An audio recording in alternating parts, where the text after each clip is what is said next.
Hello all, welcome to another session of ST Skills. Today we are going to a presentation mode. We have Ash with us. She's going to present on Kafka. This would be kind of an open discussion. She would be leading it, so anybody can chime in, share their thoughts. But we need to wrap up this discussion in 1 hour. So with this, I would like to hand it over to Ash. Hello everyone. Today we are, as previously said, we are discussing about the messaging system, Kafka. So we'll go from the starting, like what is a messaging system is all about. A messaging system is the one who is responsible for transferring data among services. It can be applications, processes, or servers. So if you can see, there is a sender who will be sending the message to the messaging system, and then the receiver will be the one who will be receiving the message and processing on it. So there are two ways you can do this, either through queue or through PubSub. PubSub is publication and subscribe model. So we'll go with each of them and see what is the so this is what the queue look like. So what happens here is so whoever is creating the message, they are called as producer, and whoever is processing those messages and working on them, those are called queue. Those are called consumers. So you see that a producers will be like sending a message to the system, which is or queue, where all the messages will be in the queue, and one by one the consumers will be consuming those messages, and they will be working on that. So it depends on the consumer how they want to they want to delete those messages from the queue, or it can be a responsibility of message queue system as well, like it can delete those messages for you as well after the messages have been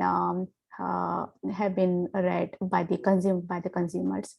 So there are several types of systems like SQS, the Amazon SQS, or the Kafka. So we'll go over the Kafka model. For the PubSub, what happens here is as you can see that the messages are produced by the producer and then being sent to queue, and then the consumer is like retrieving from it and then working on that. So instead of like this kind of model, what PubSub does is in the PubSub model, the consumer will be subscribed to some messages, and once the producer sends the information to the message queue, the consumer doesn't have to like poll for those messages. It doesn't have to check whether the message is available or not. If they are subscribed, if I say here the subscription is done here already, right? If I'm subscribed to this message, then whenever the producer is sending a message to message queue, the message queue system will be sending the message to consumer directly, instead of consumer polling those messages completely every now and then. So that is the advantage of PubSub, that consumer doesn't have to like poll for the messages, and doesn't have to like bring down the system, because it's continuously polling the messages. So that is. In the other case, consumer polls. The queue in the queue, the consumer will be polling for the messages continuously. Yeah.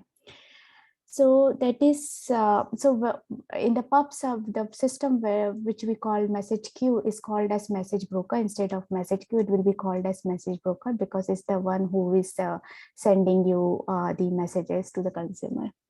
So there is a loose coupling between the consumer and message broker, because a consumer doesn't have to go and check every now and then. So that's the reason.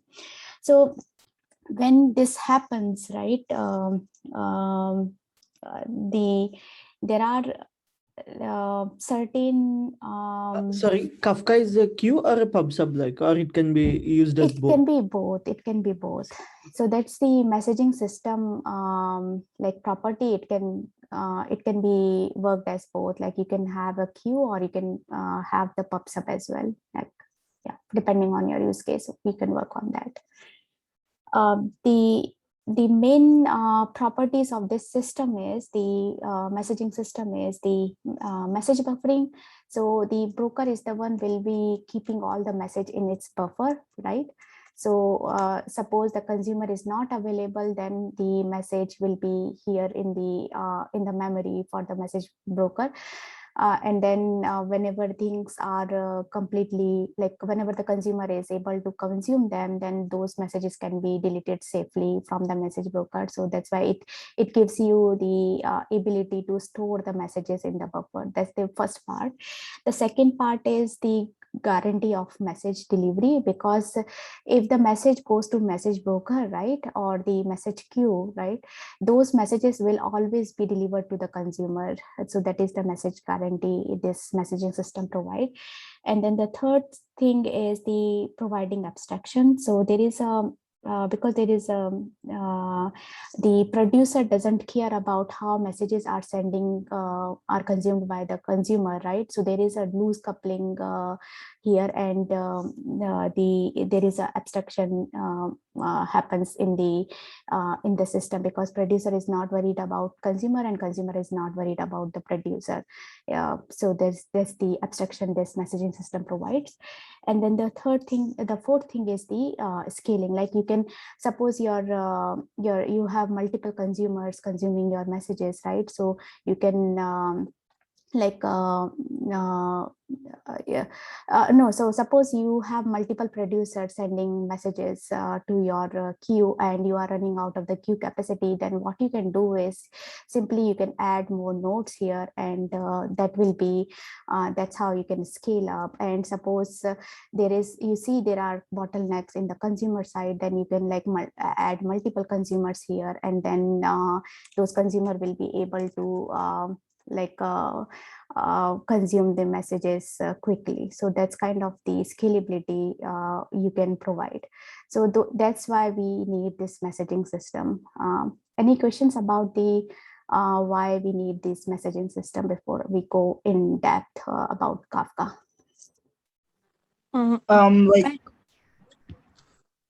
Continue. So that, this is a pull-based model, right? It should be push-based, because broker knows for which consumer the data is in the partition, right? So he should be pushing it to the consumer rather than consumer pulling it, right? Yeah, so PubSub is the push model, right? So the PubSub is like the broker knows who are the consumers, and then it can just push the messages to those consumers who are subscribed here. I think it's a pull-based model of Kafka, right? Yeah. No, the pull model. Go ahead.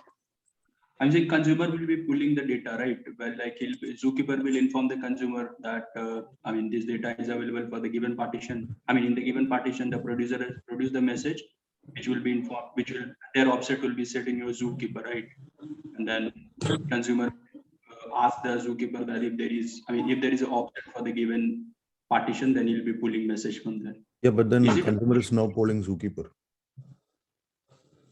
Consumer will be. Yeah, but I don't think consumer is polling Zookeeper. I think the message broker should be like getting the message, setting the offset, and then pushing it to the consumer. I don't think it's the other way around.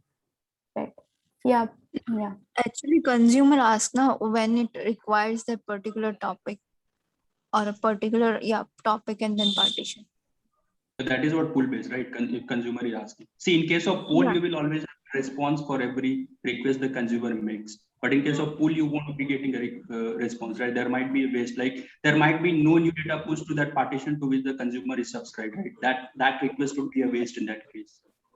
But in case of a poll, only the topic that the consumer is subscribed to, those are the messages that the broker will push to the one of the consumer in the consumer group. Okay, one of the consumer in the group, yes. So I think that you are talking about the queue model. It's a chunk, right? It's I'm talking about the PubSub model only. You have a topic, and topic is divided into partitions, and to each of the partitions, one consumer from every consumer group is subscribed, right? I Right. mean, at a time, yeah, that I'm saying. So Mhm. there, like, broker should be pushing the message to the consumer, or consumer will be pulling it from the given partition. I mean, wherever that partition is present in topic. Yeah. So, I have it. Yeah. I have a question, like when we do this push model, so what is the underlying architecture? When the broker pushes to the consumers, they call their API or they do a socket tunnel transformation, like how the message is sent underlying. Anyone knows? Hello. Yeah. I don't know completely, but at least in RabbitMQ, it pushes. Okay. And I have seen it uses some AMPQP protocol. But yeah, I mean, if somebody knows the internals, like they can say like why.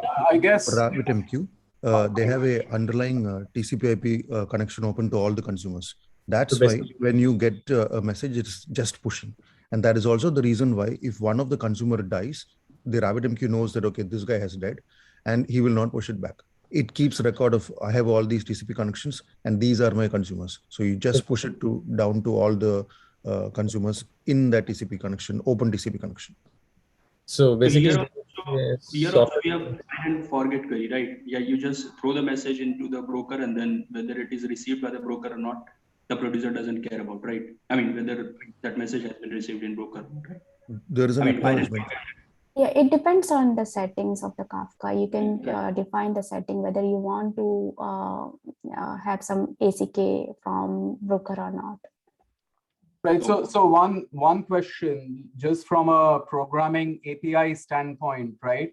Is there some kind of a on message callback that gets called whenever a message appears, or do we have to programmatically go and check if there is a message in some destination? Do we know? So I'll tell you like how I have used it. Okay. So I haven't used Kafka, but I've used SQS and SNS, right? So for my use case, SQS and SNS is totally different. So in terms of working, right? I mean, but so basically in Kafka you track the offset. You can replay the messages, so many other things, and you can have multiple consumers. But if you go into SQS world, things will change. But go ahead and share your thing. Okay, so how I was doing it, maybe let's say I have 3 use cases, so I can have like 3 queues and then subscribe them to the SNS, right? So let's say I'm actually listening to an order service. So let's say there is a event in the order service. So the SNS of order service would actually subscribe, would send a message to all the SQS. Now the consumers who are listening to that queue, right, they will listen it. So this is a pull-based model here. When your listeners are listening from the queue, right? And push-based was from the SNS to the SQS. Now this push-based can be to the queue as well or to other triggers as well. Right. So Pratik, my question was that if you are a client that wants to receive the messages, do I have to implement like an on message, or do I have to actually write code to check the state of your message broker and then deliberately pull messages from the broker? So let me explain like how I understood Kafka and how I used in real practical thing. So basically, think Kafka is a topic. Topic could be something, let's say your inventory. And then topic would have partitions. You can say I have 10 partitions, and you have a lot of inventory messages coming in, and then you put it into this invent all the partitions. So 10 partitions should almost get equal size of thing, or so basically you have to shard in a way the messages which are coming should equally going to all the partitions, then only it will be balanced. And after that, you will have your consumers. Every consumer will get registered with this topic and tell how many consumer it has. For example, I am a consumer and I only have 2 threads running. So these 2 threads, so there are 5 partitions. So 5 will assign to one thread and the other 5 will assign to other thread. If one thread dies, so Kafka also make a heartbeat check. If one is gone, so it will assign all 10 partitions to one thread. So it also do a heartbeat check. Now how they make a connection, either it can keep on polling and or there could be a long poll. So basically the connection will always open. So as soon as the message comes, it also knows like what time what consumer has acknowledged. For example, you have 10 messages and you already read 5, so it knows like this consumer already read 5 messages and has to give from another 5, not from the start of the queue. So this is my understanding on Kafka. So Asim, does it maintain the state on the server side that this client has read up till these many number of messages, or is it on the client side? No. Client doesn't know anything. Client only knows like whatever it has acknowledged. So it can also go back and check and ask Kafka, what was the last successful offset I read? It can go and ask that. Okay. It can tell Kafka also, please reset it to some previous offset. And consumer can acknowledge messages in 2 ways. One is you read the message and you immediately acknowledge like, oh, I'm done. Now, if I couldn't process, that is my issue. Or you can acknowledge the message after you have processed.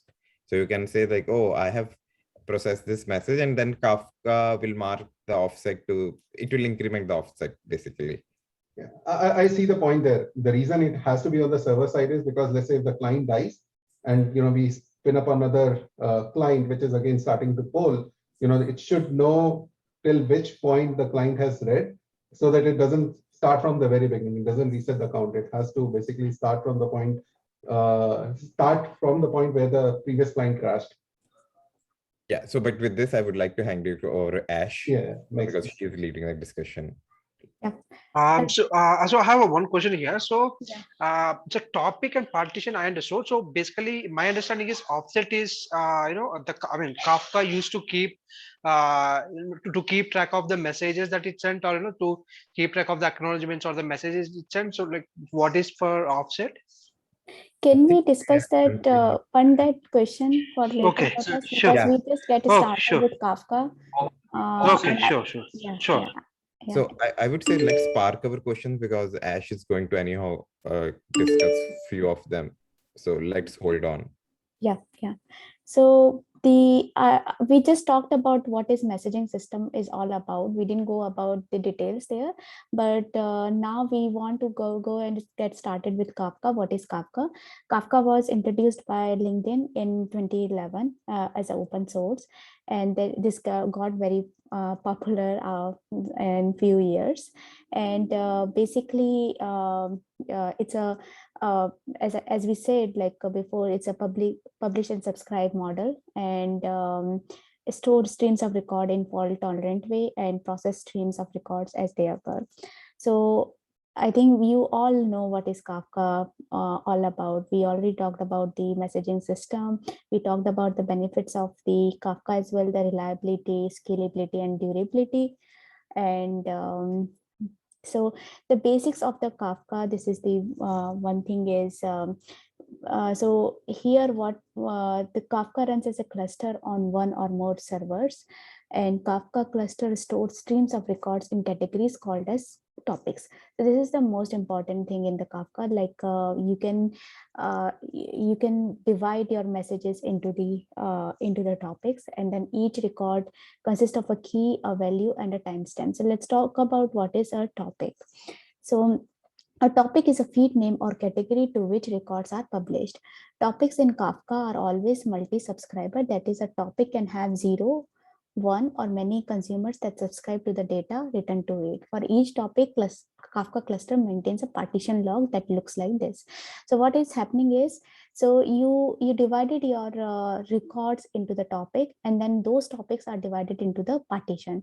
So you can see these the topics are divided into multiple partition, and that's how. So anytime whenever the partition is happening, there is a partition, it's always an increment counter. So if you can see the partition Z, a topic was divided into 3 partitions, and each one of the partition has the counter from 0 to in 0 to 9, for example, here.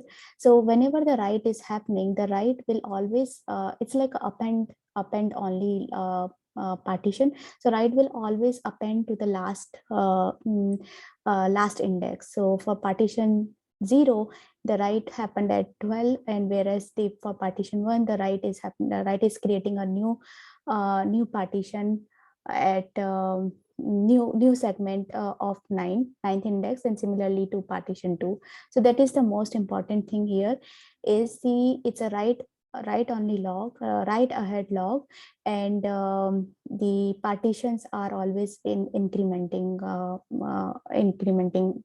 segments. So a partition may have many a topic may have many partitions, so that it can handle arbitrary amount of data. So that we already talked about this. The partition offset, each partition message has a unique sequence ID called as an offset. This is what the offset is called when we were talking about offset. These are the offsets. For example, in partition 1, the offset is marked from 0 to 9. So this is how why this is very important. This offsets are very important, because this is how the Kafka manages the sequence of order. So if suppose a producer is publishing a new message, the new message will always appear to the end, and the consumer who are listening to these topics through long poll, right? So the consumer will know from where they need to read from. They will have an offset. So suppose a consumer 1 is reading from one partition, one segment, one offset, then it will always increment. Like it will read second, it will read third. We'll go into details about what happens if the consumer fails, but that's how it will always increment, and that's how the order is maintained in the Kafka. So this is a high level overview what is Kafka all about. That's why they have all the things here. Kafka also, I don't want to go into this detail for now. Let's jump to the next high level architecture. Okay. Yeah, go ahead. Will the partition follow that high watermark principle here? Right, because replicas would be present, right? So it would read. Okay. Yeah, right. Okay, actually, can I just I don't know how do I remove this thing? Maybe here. Okay. Okay.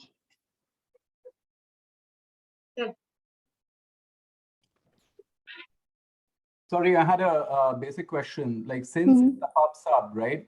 We are talking about topics. Are all consumers supposed to be reading or receiving the same message, or could they be receiving different messages from the same topic? So let me go back to Excalibur and then explain this. So what happens here is, as I mentioned, the consumer here, when we talk about consumer, the consumers are divided into multiple consumer groups. So let me just so what happens here is there can be multiple consumer in this subscribe to this particular, this is the topic, right? This is a topic instead of just message broker. This is a topic, and this topic is there are multiple consumer here. This is a consumer group. So what happens is, if suppose this topic is subscribed to these consumer groups, right? What happens is only one consumer from one consumer group can get this topic.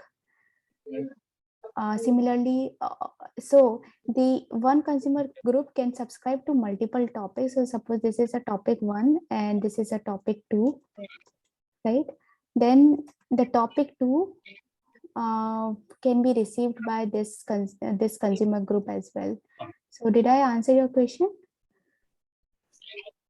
Yeah, so I'm not sure exactly. So does that mean that once a consumer from a particular consumer group receives a message, that message is no longer available to other consumers from other groups? No. So what happens is the same. This is a let me. What I want to do is, so the consumer from one consumer from a consumer group can subscribe to multiple topics. So this particular topic can be consumed by consumer 1 here or consumer, let me just change this to consumer 3. Again, yeah. So this but here in this group, only if consumer 1 is reading this topic, consumer 2 cannot read from this topic. Only consumer 1 can read from this topic. Can you also help with the concept of at least one, at most one, because that's going to help in understanding the consumers that the group is it's been divided between the groups, or it's like in a single group everyone is getting the message. Yeah. That's a good question. The in Kafka, there are some settings you can do, like at most one or at least once. So when you have at most once, the Kafka, what the behavior is,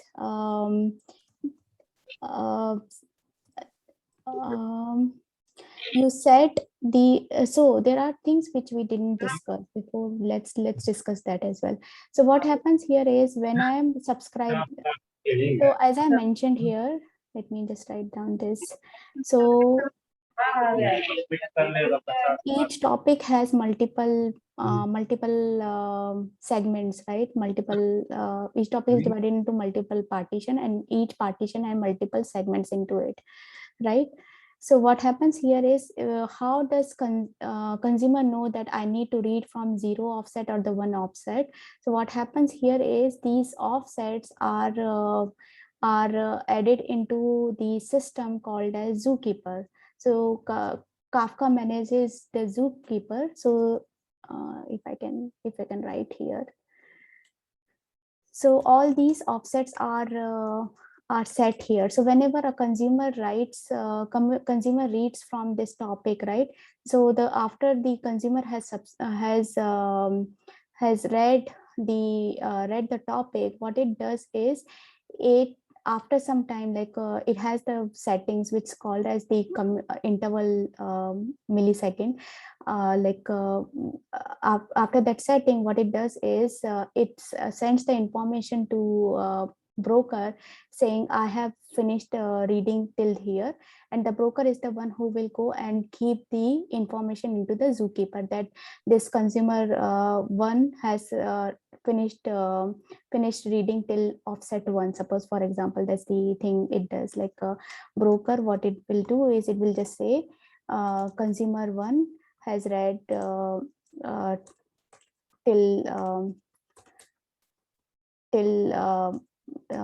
offset 0. Hey, offset 1. Ash, one question Yeah. here. I have read that these partition offset are managed in a different topic, not in Zookeeper.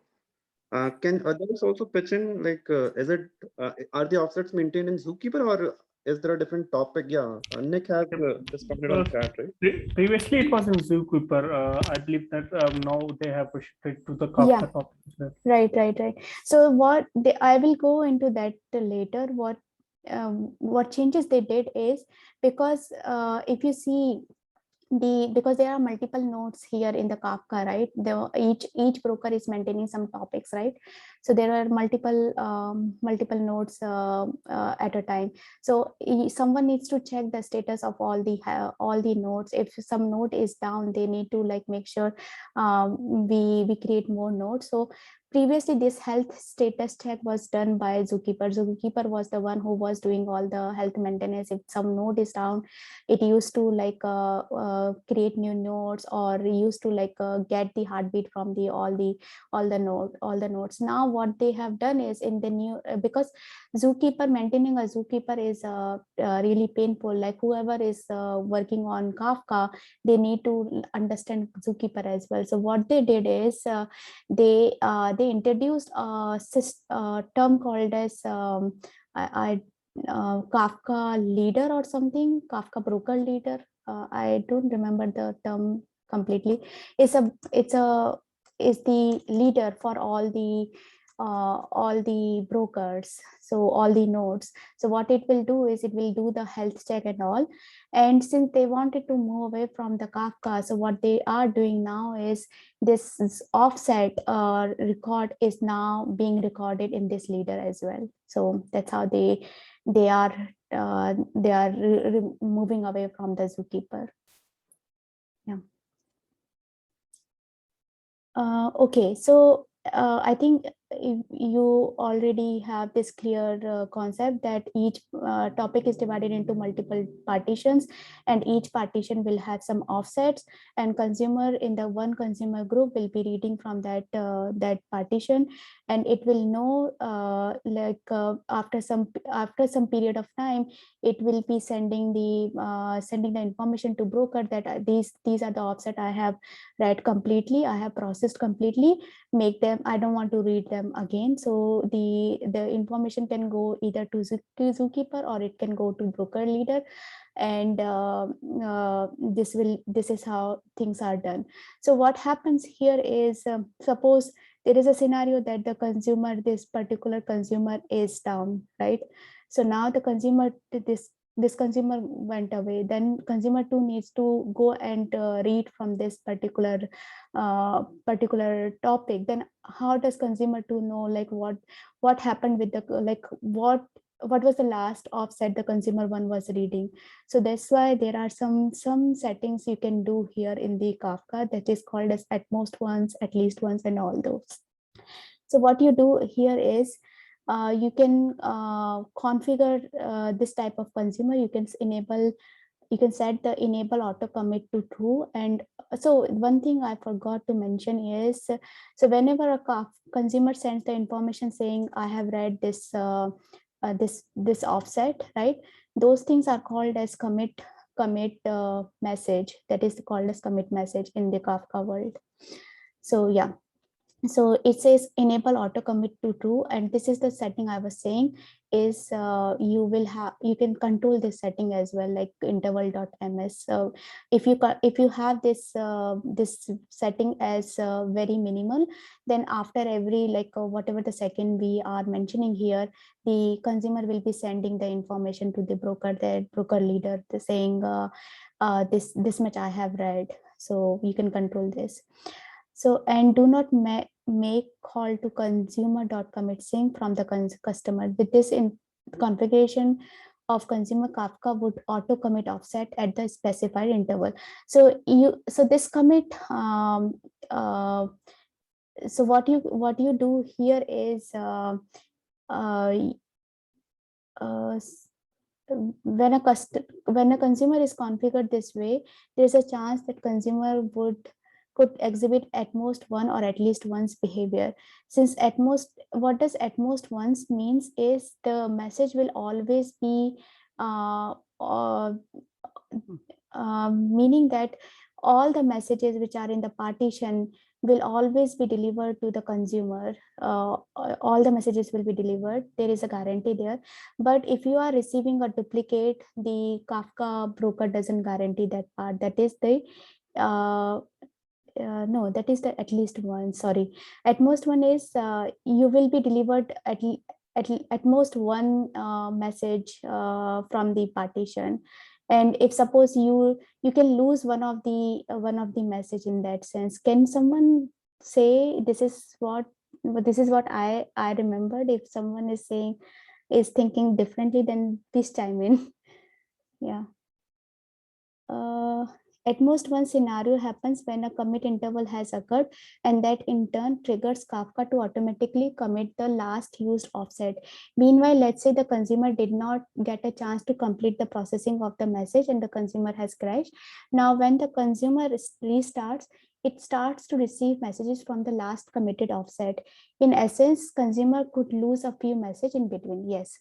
So what this at most once is guaranteeing that the message will be delivered at most once to you, but if you lose one of the message from reading, then that message will not be delivered to you. So not all the messages are delivering to the consumers. So did you get this point? Okay. Silence is Can you give any example, like use case example? Yeah, so what happened? Yeah, so what happened here is, suppose this is my consumer 1 and consumer 2 reading from this topic, right?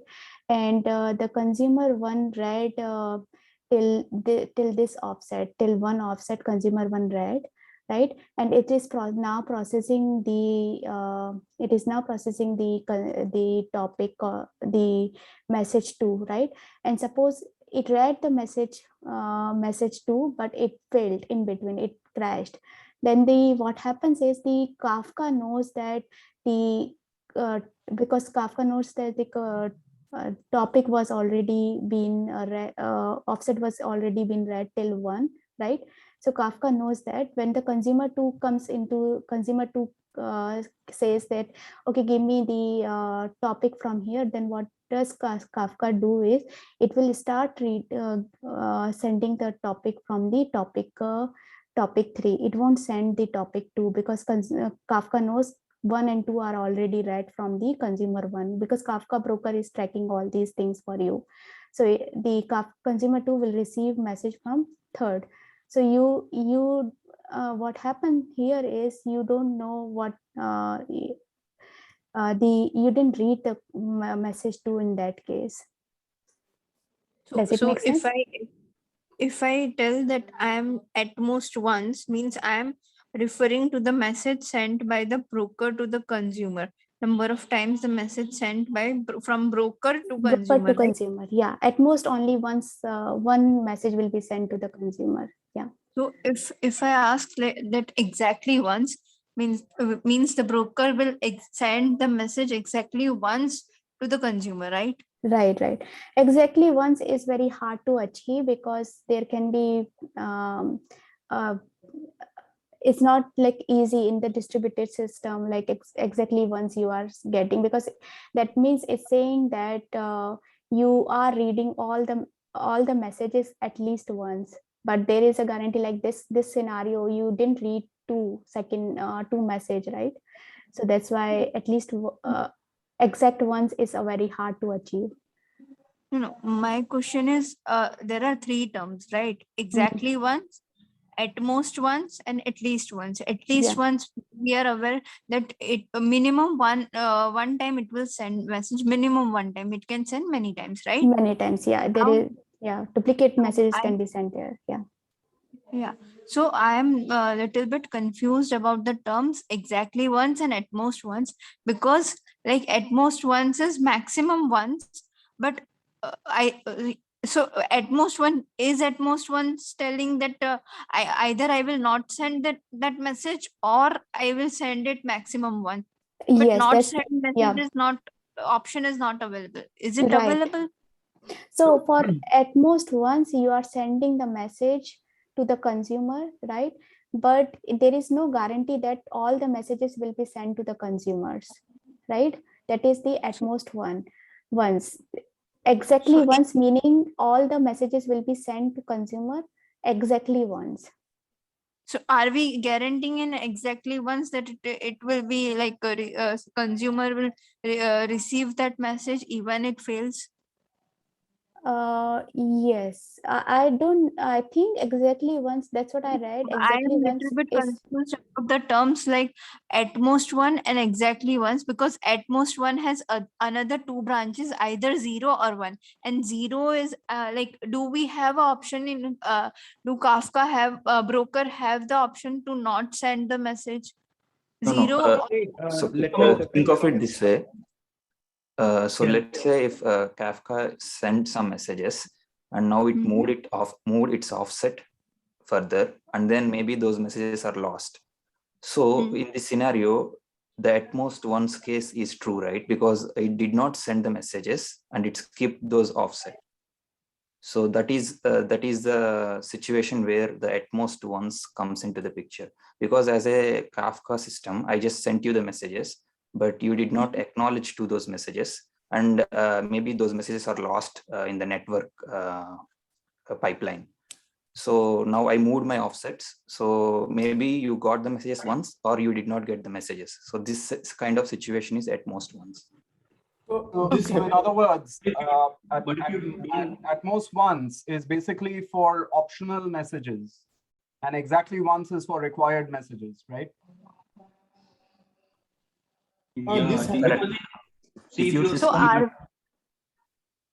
Go ahead. Yeah, I think that is right way to broker sends the message at most. The broker sent message to the consumer, right? And those were not acknowledged by the consumer. Then Kafka will start from there, that point only, right? It can't, forgo those offsets until and unless it receives the acknowledgement from the consumer. We can configure it. I mean, once you sent it, it's like just like a TCP handshake, right? Whether you move the offset only when you receive the acknowledgement, or you just keep pushing these messages and you just simply move the offset.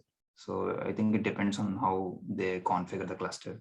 Yeah. So we should clarify here that Kafka is not sending messages. Consumers are asking for next message, right? So when consumer asks for next message, we can have configuration on the Kafka end that we can either auto commit.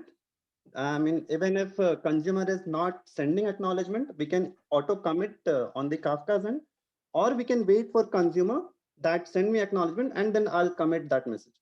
So if we auto commit, it's basically at most, it's at least once.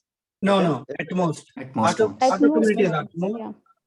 And if you are acknowledging manually, then it's at least. Right, and right, yeah. Exactly once is achieved through the Kafka transaction, which is recently introduced.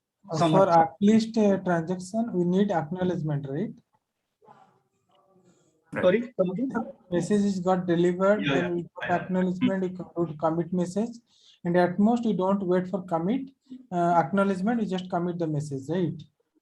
Yes. So performance will be, so in at most, I don't think performance will be good, right? Because even though the message is, you don't get acknowledgement from consumer, it's like fire and forget. You send the message whether they receive or not, you don't care, right? So that won't be a good idea. I mean, at most once, right? So it depends, right? What kind of events are processing? For example, if just logging, you are doing a logging, you don't care about if one or two messages got missed. So in at most, with auto commit, it is highest performance you will get. So at least once is where you want to make sure you get the message and you have processed it, and then you commit it. And exact is like a transaction, either it will be completely or it will exactly. For example, let's take an example, order, right? You got an order, you want to process it and you want to send an email. You don't want to send a duplicate emails, for example. Right. So then you have to bundle it together. You get, so generally I am not gone through much through transaction, how it's supported, but it is, I think it's supported through topic to topic. Like you get message from one topic and then you push it to another topic. Then it marks as complete transaction. If you are able to successfully do that, like taking from one topic and putting into another topic, that concludes your transaction. Can you give a real-time example for at most? At most, I feel like logging, right? For example, you are doing logging, or you are sending some events like consumer is doing something on the website, and there is a customer care. Let's say you need to send OTP, right? You need to send OTP to customer, so you want to do it at max once, right? You don't want to send OTP multiple times or something. It depends, right? Sometimes people send the same OTP if you ask it multiple times. It's the same code. Yeah, but in general, I mean, I have seen that either it's sent at max once, right? And if customer wants to, at most doesn't guarantee, right? You can say that I haven't received OTP, and then you click on that button again, and then it sends it again, right? Yeah. That's again your request, right? That's why it sends you again. I think. Use case by use case, right? Based on like how you want to implement it, what your business use case is. Yeah, so But at most once, yeah, at most once you are losing some of the messages. So it is your business use case. Looks like for the logs, you don't care if some of the messages you lost in between. Yes, yes. But there You can be afford the scenario you are doing some auditing, right? For auditing, you need all of the messages. Then you want at least once there or exactly once there. So it depends. At least generally, exactly once is more restricted, and you lose the performance. So you can have at least one, and then idempotency, like your operation, like you can achieve it through that. Yeah. So yeah, go ahead.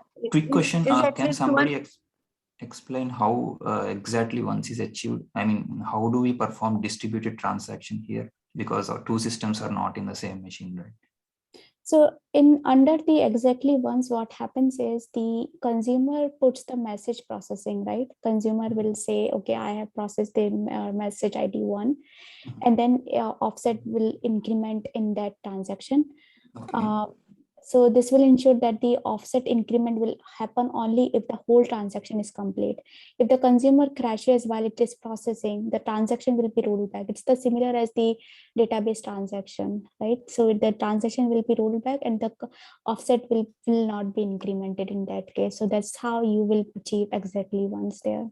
No, but how does Kafka know that consumer has crashed? Yeah.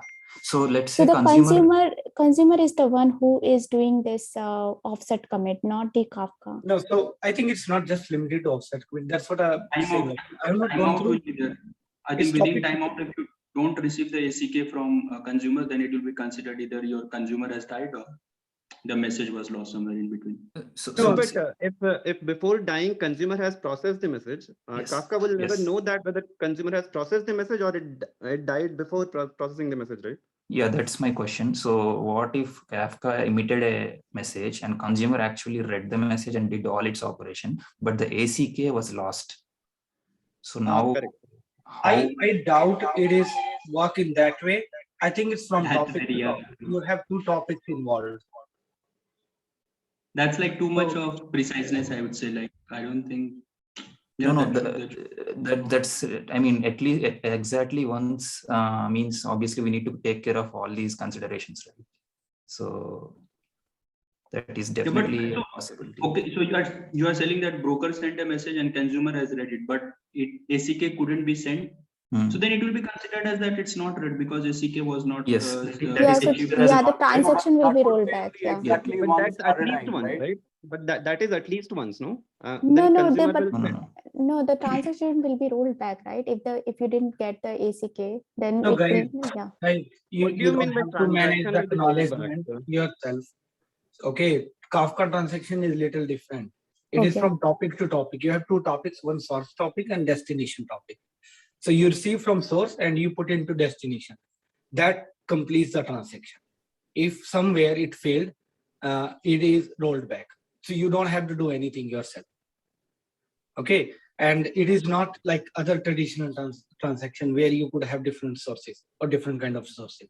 Here it is always from Kafka topic, source Kafka topic to target Kafka topic. So the transactions does not come into the picture while delivering the messages to the consumers? It would come, but what I'm saying is Kafka will take care of the coordinating the transaction, and it can track from source topic to target topic. Oh, okay. I mean, but my question is, I mean, how it is done? I mean, obviously, I believe that each message is a message. I have to go into the detail and check, but this is what I remember when I initially read it. It's somewhat different, right, from traditional transactions. Yeah, but can you give an example that let's say consumer needs to, just send an OTP to the customer. It's reading from Kafka topic. For every message, it let's say sends OTP or something, right? Just a very simple use case. How will transaction, ensure not required, right? Exactly once. Transaction is not I think required. maybe OTP is not a good example. Maybe let's say we are charging the customer's credit card. We should not charge them twice. So in this case, only one operation should be performed. So exactly one should be performed.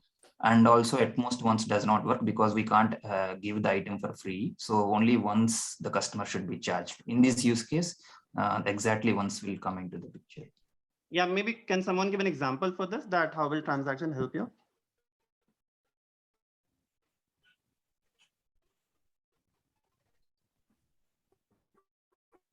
Yeah, that's the use case that I could see where exactly once is used, but I don't know how the transaction is performed in Kafka world.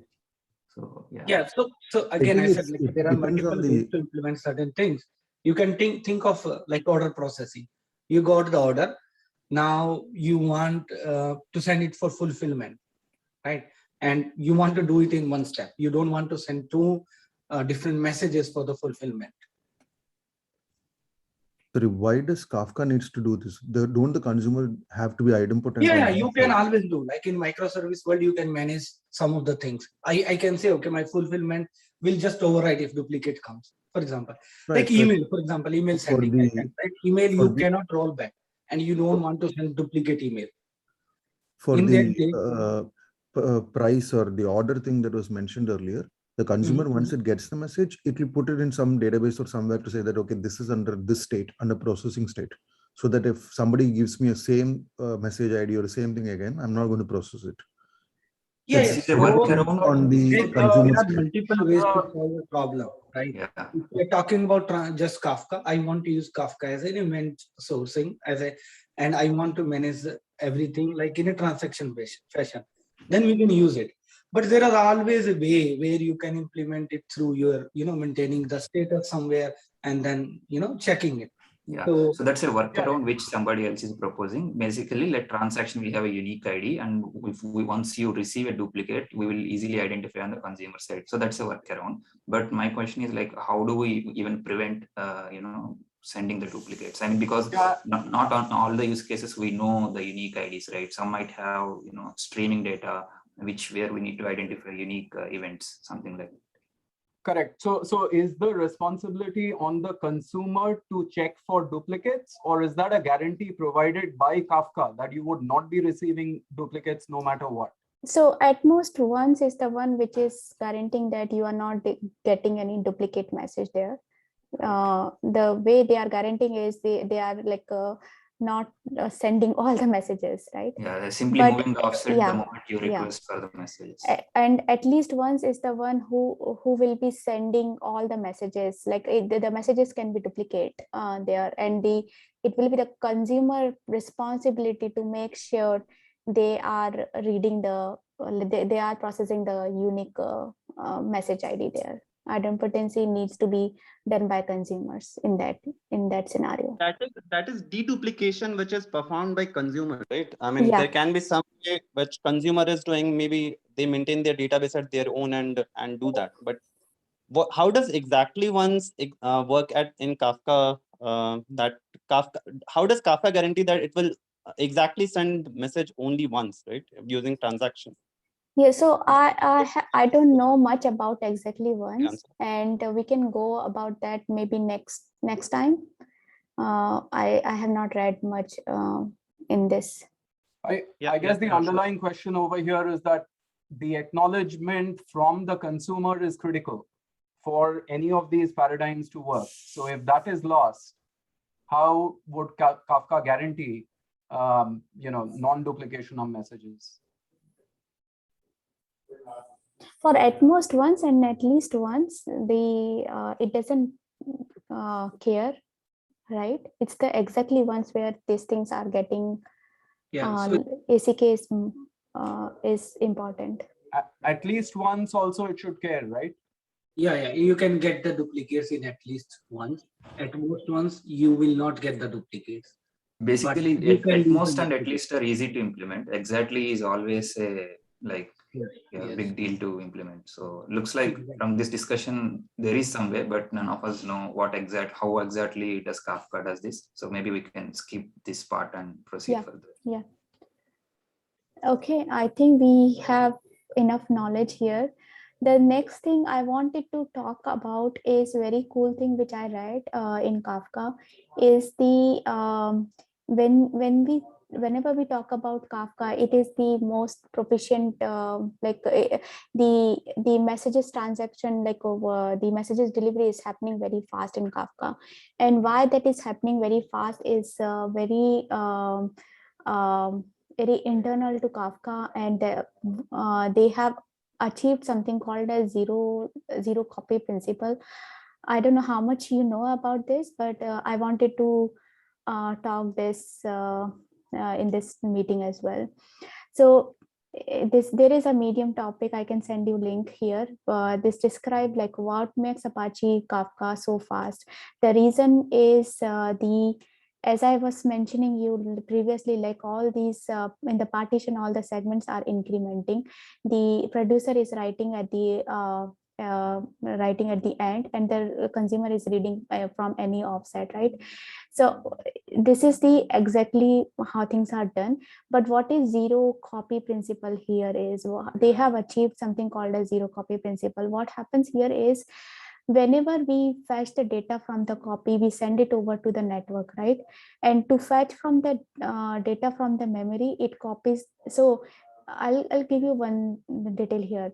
So what happens is, suppose a client is trying to read from this offset, right? So the client will go, the application context will go and try to read the things here. And what they do is the application context will talk to kernel context. Kernel context is the hardware level thing. So it will say, okay, I want to read, because things are always persisted in the data in the disk. All these things are persisted in the disk. So what happens is the application context will go and talk to kernel context, says, give me the file from the message from the 9th index. So what happens is the kernel context, because it knows which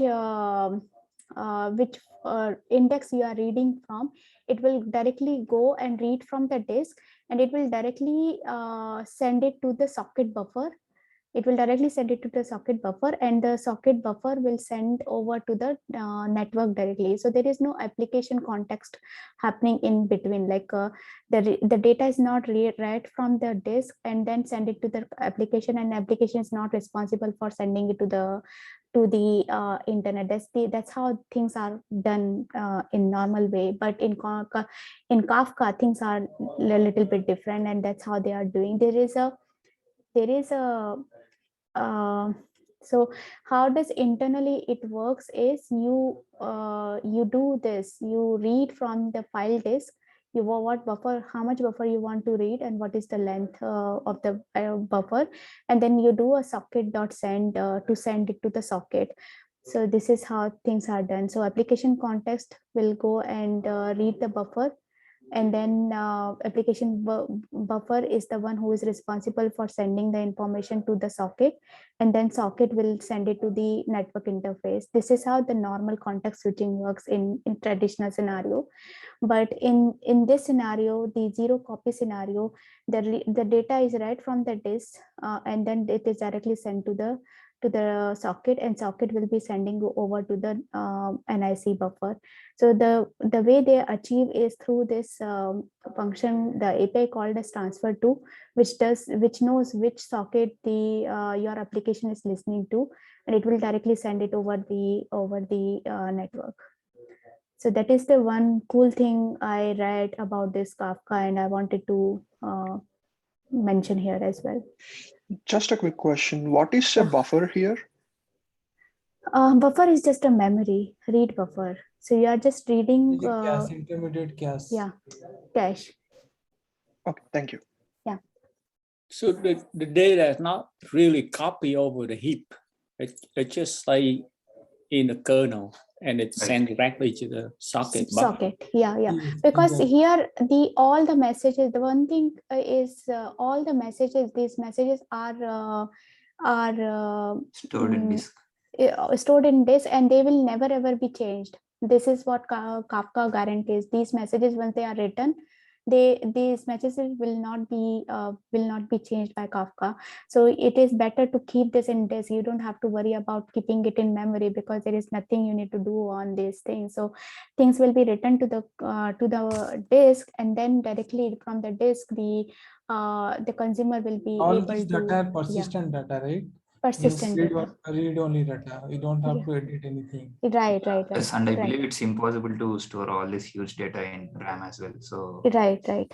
Yeah.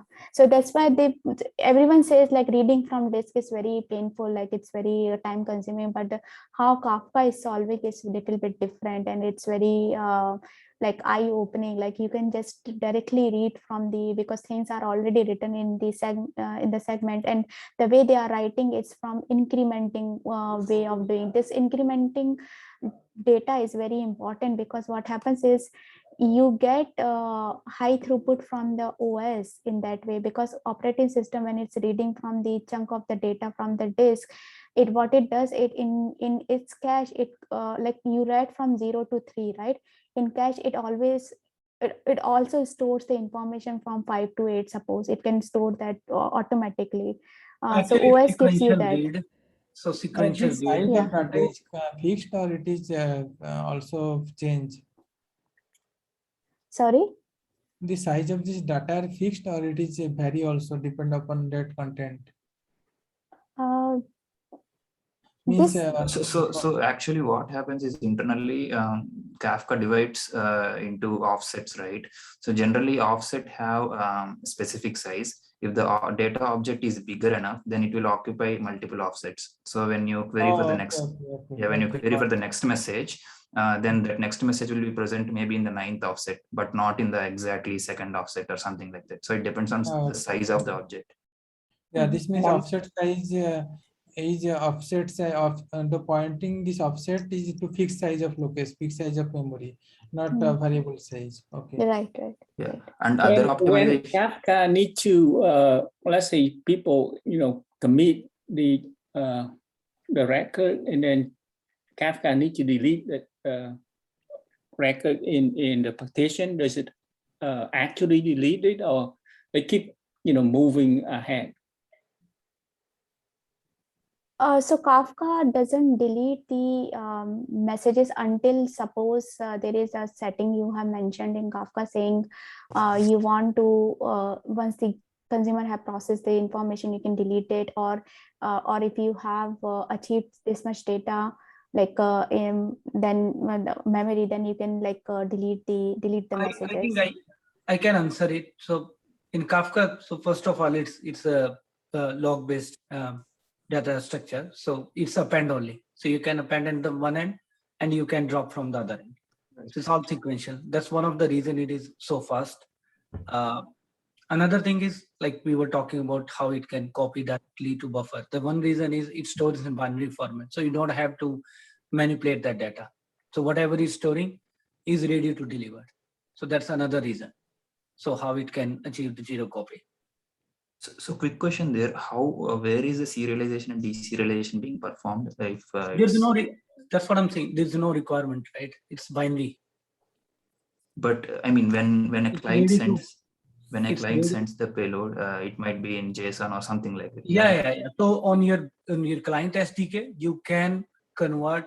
You can have the serialization done at that end. But over the wire in the log structure, it is always binary format. Got it. Okay, so it's just receiving binary and just simply placing the binary, and again same binary is being sent over the wire, and deserialization and serialization taken care by consumers and producer SDKs. Yeah. Okay. That's what my understanding. If someone has different. No, I think you said right. Yeah, and the other thing is if this is a log-based storage, like won't there be a database behind the scenes, or is it just a file that is hosting all these logs?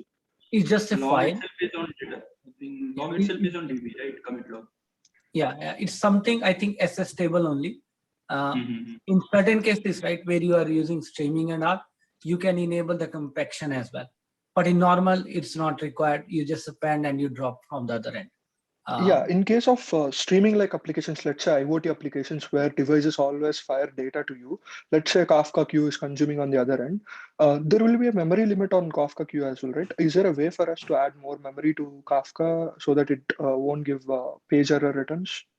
No, according to the use case, like it has use memory, like in most of the applications it will cover, but there is a TTL again, right? If you find that you need to remove some of them, then that policy. It's a retention period. We can set what Aish is mentioning earlier. Usually by default it is 7 days, and we can actually tweak it so that the past old messages will be deleted. Yeah. So can we store those old messages? Can we store those old messages to our into our data warehouse so that we have a track of like what all events happened as well, so that we can save some memory on Kafka's end? No, so Kafka is just streaming, right? If you want to store them, listen to Kafka and store it wherever you want. Yes. That's event sourcing, right? That's what happened in that case. You have multiple consumers, one probably storing into warehouse, another might be doing some kind of processing on that. But Kafka, I think one of the company, I forget the name, somewhere read about it. They use Kafka as a database only. They don't delete anything. It's just files compressed in a binary format, very effective. The only thing is you have to make sure if you have sensitive data, you need to encrypt it before sending to Kafka. Otherwise, it will be stored like anybody can look into that. Like if they. Cool. You were mentioning something SS table. Can you talk what is it? No, it's general data structure. It's shortage string table. So data is kind of stored in that data structure. I can't recall exactly, but So it's I like, think that. I mean, once your commit log is full, right? Then, like from Cassandra perspective, I'm saying, once your commit log is full, the data from commit log will go to the mem table where it will be sorted, and those sorted will that mem table is present in your memory, but this SS table is present on your hard disk, right? Once your mem table is full, all those data will be pushed into SS table in a very sorted format, right? So that it will be easy to get any record or anything. I mean, disk reads will be read because it's sorted, right? You can get it directly from there. Okay, how is it related to Kafka? Sorry, go ahead. Go ahead. Oh, how is it related to? Sorry, go ahead, Leon. Yeah. Oh, I mean, at disk level, does each record have exactly the same size, like to facilitate, to find the offset? On this level, I mean, like every block, every record, like for example, 256 byte, for example, is that fixed size, or it can be variable size? It's configurable. It's configurable. You have a secondary index, like where it will keep track of offset. No, here indices are not needed in Kafka. The reason being it's already offsets are incremental, right? So how it stores is it actually stores a log file and then index file, both the files. So when you need to query for offset, that index file starts with like, let's say, zero index is one file, and then the other file would be 3 index, something like that. So it will perform a binary search on these index files, and then it will pick the left. I mean, if the binary search of index, if you search for index 5 or something, let's say index 5 is not found in the list of files, it will search for the lowest possible index file to the 5. So it's either 5 or less than 5. And then it will start reading from that specific file. So that's how, instead of maintaining a separate table and maintaining a separate indices, it will actually perform the binary search on the index tables, index files itself, so that it can quickly look up the offsets. Okay, that means the on disk, the size of each record can be different size. But that would make it slower. I think it's it fixed size, then they know exactly where to go to get it, right? So each offset could have a fixed size, but when you send the payload, right, the payload could be variable size. So let's say if you are sending bigger payload, that will occupy more offsets. So that can be spread across several offsets. And if the payload is small, that might occupy only one offset. So the messages are incrementally increasing in offsets, but it's not like a fixed number of offsets. Let's say your first message is at 0th offset. There is no guarantee that second message will be in first offset. It might be in 5th, 6th or something incremental offsets.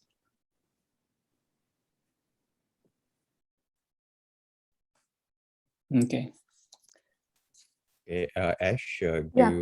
we are already like more than an hour. Do you want to still continue or want to wrap up? Yeah, I think I want to wrap up. We had a good discussion, and I think I touched based on all the things I wanted to discuss.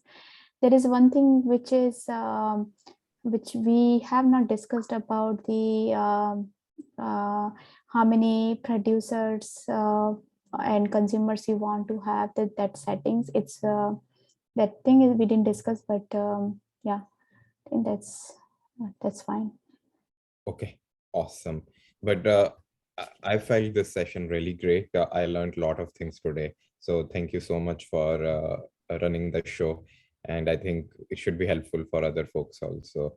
And with this, I think I can stop the recording